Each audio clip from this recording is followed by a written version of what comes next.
Kita nyo ba yan? Kita ba yan? Umuusok oh. Ganyan no. Grabe. So ganyan ang CB pag nababasa ng ulan. Sobrang init ng makina.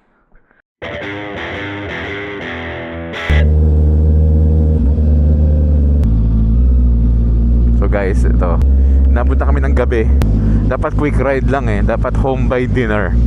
Pero ito, inabot na nga kami ng ulan.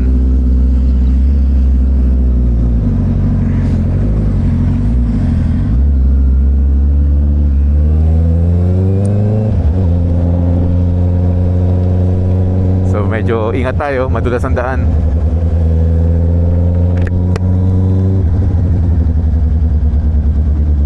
Basa yung pantalon natin.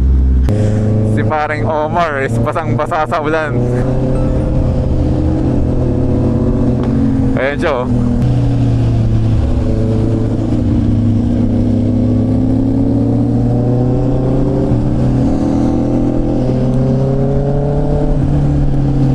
Itong rain gear na gamit natin na to, ano rin talaga to eh, manipis lang siya eh. Pang light rain lang siya. Tamang makauwi lang tayo na hindi basang-basa.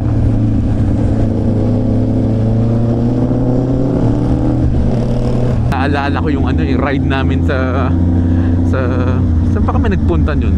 Valeria tayo eh. Kami ng Baligan Boys. So yung pinaka memorable sa akin na ulan na ride is yung sa Baler. Kami nila Alan TV. Grabe yun. Solid yun. Yun talaga ang talagang doon nabuo yung Baligan Boys eh.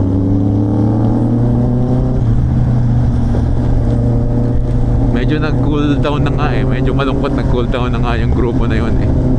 Mga na-busy eh. Tsaka may mga nagbentahan na ng motor.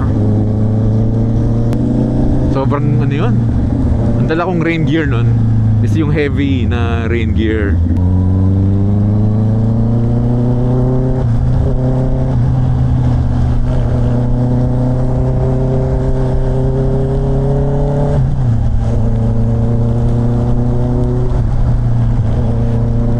Rain gear na gamit ko ngayon, Decathlon lang to eh.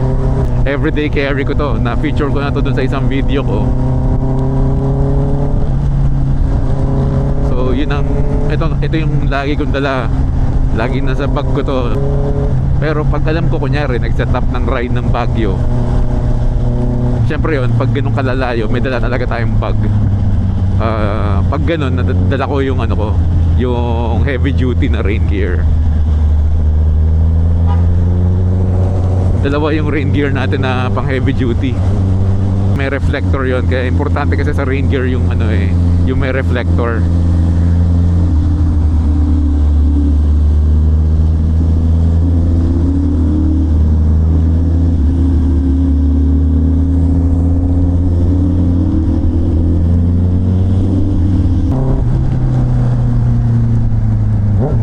Guys, ito rin, kunyari ayan, walang kotse sa unahan mo, mag-i-stoplight, di ba? Kaya delikado to eh, para sa nagmo-motor. Kaya ang ginagawa ko dito, umaabante ako para safe. Guys, dito tayo para safe. Ayan, kasi mabilis yung mga kotse sa likod mo eh.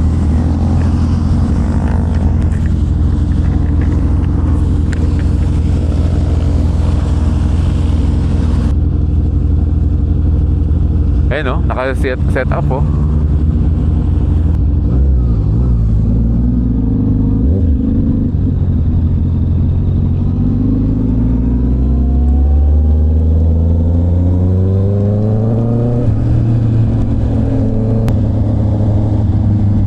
Overtake eh, kaso lang mga kapitbahay natin to eh.